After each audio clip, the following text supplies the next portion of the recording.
While people have been urged to stay home, plenty of work is going on, including at Queen's Park and right across the country by politicians and those in the public service. Today, the Ontario legislature convened to pass emergency measures. With us now for the latest via FaceTime from her home in Burlington, Laura Stone, reporter in the Globe and Mail's Queen's Park Bureau. And Laura, it's good to have you back on TVO. How are you doing in seclusion there in Burlington tonight? I'm doing good. Haven't run out of food yet, and there's plenty of toilet paper, as the Premier's been saying, so no panicking there. Good to hear, good to hear. Let me just run down a few of the things that came out of Queen's Park today, and we'll get our conversation going after that. The Premier announced that they are changing the noise bylaws that would enable deliveries to stores to take place 24/7, around-the-clock restocking now. There is a suspension of all eviction orders indefinitely, meaning that if you can't pay the rent, you're not going to lose your home. And if you need your driver's license or your license plate stickers or your health cards renewed, well, all that's in hiatus for the moment. You can let them expire and you won't have to get them renewed right away. They are suspending that. Now, as MPPs gathered at Queen's Park today to get all of this stuff done officially, we noted in the chamber that hardly anybody was there. There's only 24 MPPs there to get it done. How come?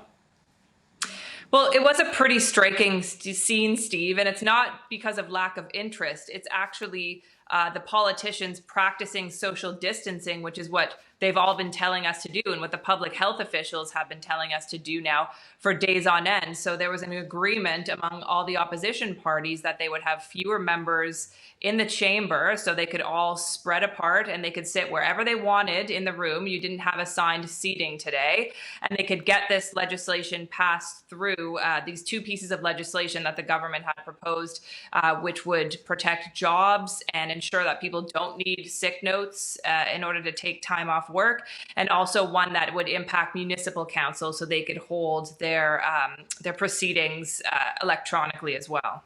Now, these measures got passed lickety-split as things go at Queen's Park. How come it all got through so quickly? Well, I think there's a recognition at this time that people need help. And, while we've heard from opposition leaders such as Andrea Horwath that she doesn't think the government's measures are perfect, there's a need for speed over perfection right now. And we saw that federally as well. So it's actually a really nice moment that we're witnessing here in politics where all of the parties appear to be getting along and they're putting partisanship aside and they're doing what needs to be done to protect the health and safety of the public. I did notice the Premier said today in his opening remarks that there's no blue party, no red party, no orange party, no green party. We're all just Team Ontario today. They seem to be rising to the occasion. Is that fair to say? I think we're seeing a very different side of Premier Ford, and it was really striking to me that, it was either a week or two ago or maybe a month ago. Time is passing in weird ways right now. But the Premier was railing against the media at a press conference not too long ago, essentially saying, I can't believe these guys. They're asking me about license plates right now. And he seemed really frustrated and angry. And he's really put that tone aside. Obviously, this is a major public health crisis, and we've all dropped everything to cover it, and the government has dropped everything in order to deal with it. But we are seeing a side of Premier Ford that does seem to be more prepared, I think, than we've seen in the past, who has taken a really calm and assuring tone, and who seems to be someone who is looking to get things done and not be super political about it. And it's a refreshing change for the government. I must say I was a bit taken aback when I heard him say the media have been outstanding in getting the word out. And even beyond that, and sorry to bring up your competition here, but he said there have been a lot of great articles in the Toronto Star. And I don't know about you, but I never thought I'd live long enough to hear Doug Ford compliment the Toronto Star, but it happened today. Were you surprised? I was surprised, and I know that the Premier reads the Star, and he might not always like it, but it's a very important publication, especially at Queen's Park. Yes, absolutely. I mean, he sees the work that we're doing in coming to Queen's Park, and some of us are now asking questions solely by teleconference because most of us are working from home too. So I thought that was a really nice moment too, and a recognition that everyone is working hard right now to inform the public, to get accurate information out. And as this story moves at a lightning speed, people are working around the clock to get it done. So yes, I was surprised, and I'd like to see that more often. Okay, let's dig into one of the bills here. The one, for example, that attempts to protect tenants in the event that they can't pay their rent.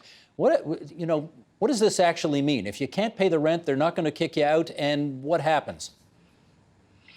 Well, this is a suspension of eviction notices. I think there are a lot of questions about it still, and I think you have to look at it in tandem with what the federal government is doing as well. I mean, people who are off work, who don't have sick leave, who don't have EI benefits, will be getting more money from the federal government in a few weeks. And so I think this is one of those measures that, as everything kind of gets sorted out and is moving so quickly, the Ontario government is trying to just put something in place that protects people in the meantime. I've seen some concern over April 1st, for instance. Is this moving too quickly where people won't be able to pay the rent by that time? What happens to people that have already been evicted or who are on the verge of it? But I think the intention there is to just act as a placeholder as all these other measures are coming into force. I should ask about the flip side of this equation as well, which is, what if you're a landlord and you are relying on rents to make your payments on a place? Maybe you've got a duplex or a triplex that you're renting out. Is there anything in this legislation that would protect them?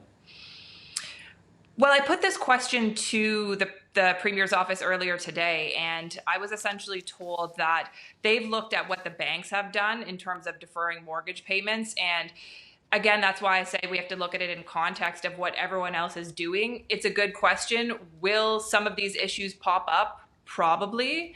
But I think kind of the message from the government and the message from the Premier today was he expects everyone to act responsibly, to be kind to one another, and to be understanding. So I'm not convinced we've seen the end of this story. I think that it is going to be complicated, but I think there's kind of enough measures out there that the government feels that everyone is sort of taken care of. And let's say you run a little neighborhood bookstore. Do you know whether or not this protection for tenants is intended to cover commercial operations as well?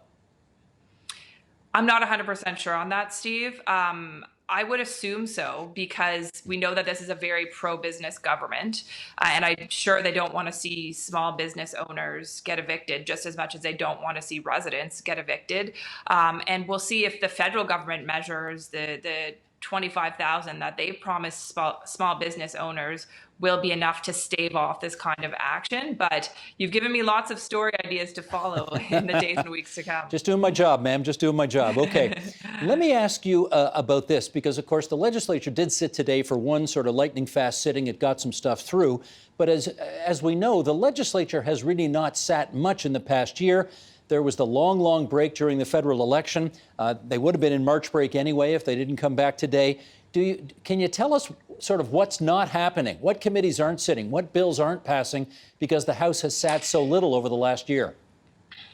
Well, but shortly before the break, what the House did under Government House Leader Paul Calandra was to give themselves the ability to suspend the legislature even further past the break and not have to recall the House.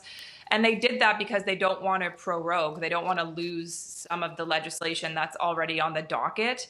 They've got some changes to the justice system, to transit. We know that transit and housing are the key priorities of this government. So if and when things get back to normal in short order, the government is going to want to pursue that. So I think that they've given themselves the ability, for public health reasons, to extend this break. And I don't think anyone thinks that they're going to be coming back anytime soon. But I also don't think it's on the minds of citizens and regular people to bring the House back and start dealing with these other measures. I think we are in a crisis and an emergency. Ontario is in a state of emergency. And so that is what people are expecting the government to focus on at this time. To that end, let me ask you about what's going on in the Ministry of Health right now. And we know, for example, for, I don't know what it was, 12 or 13,000 people that called the telehealth line today to try to get, their first bit of advice on how to handle all of this. That telehealth line is really important. What's the government done to try to beef up resources there? Well, they've added more capacity, more people to actually receive the calls, because you're right, they are getting inundated.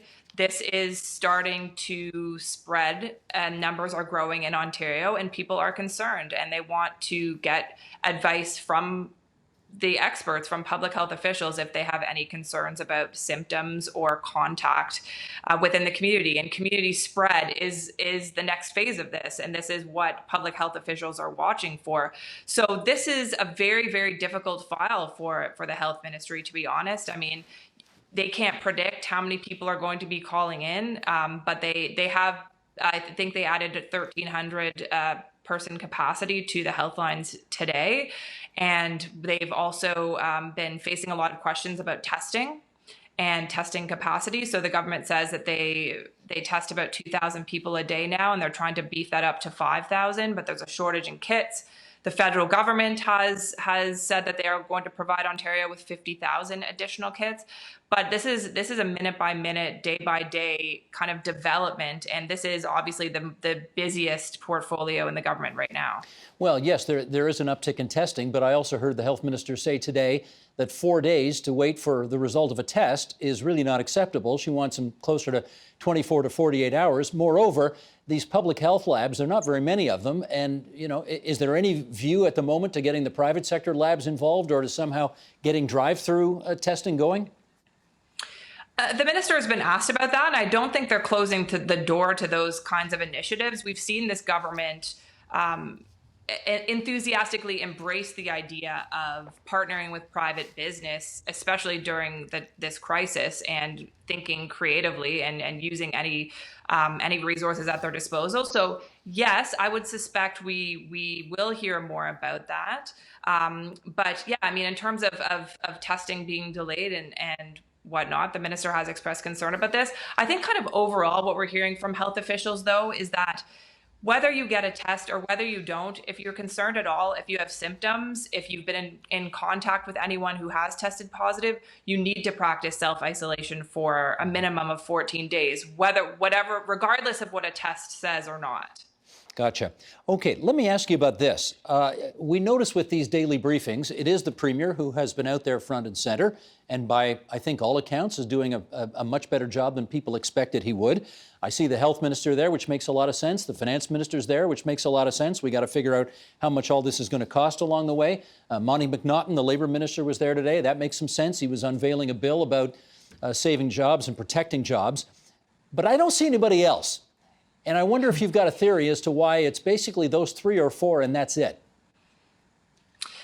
I think in these situations, you have the ministers who are in the top portfolios, the relevant portfolios, who are speaking directly to the public about this.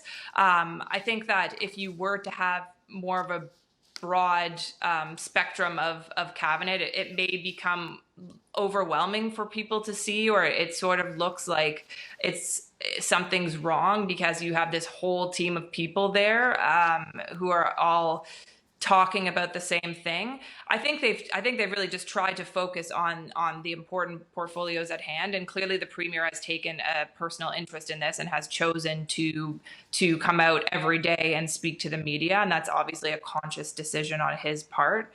But these are the serious top portfolios that are handling the coronavirus COVID-19 problem right now.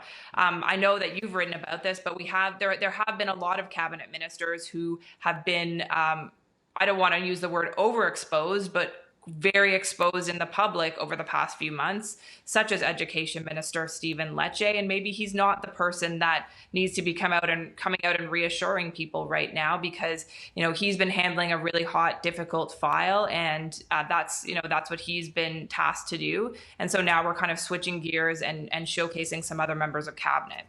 Gotcha. Laura Stone, it's always good of you to join us here on TVO. We really appreciate your work tonight, and we're delighted that we might have given you just a couple of story ideas to follow up on tomorrow. You're a great editor. Thank you so much. That's Laura Stone, who reports from the Queen's Park Bureau of the Globe and Mail. Thanks, Laura.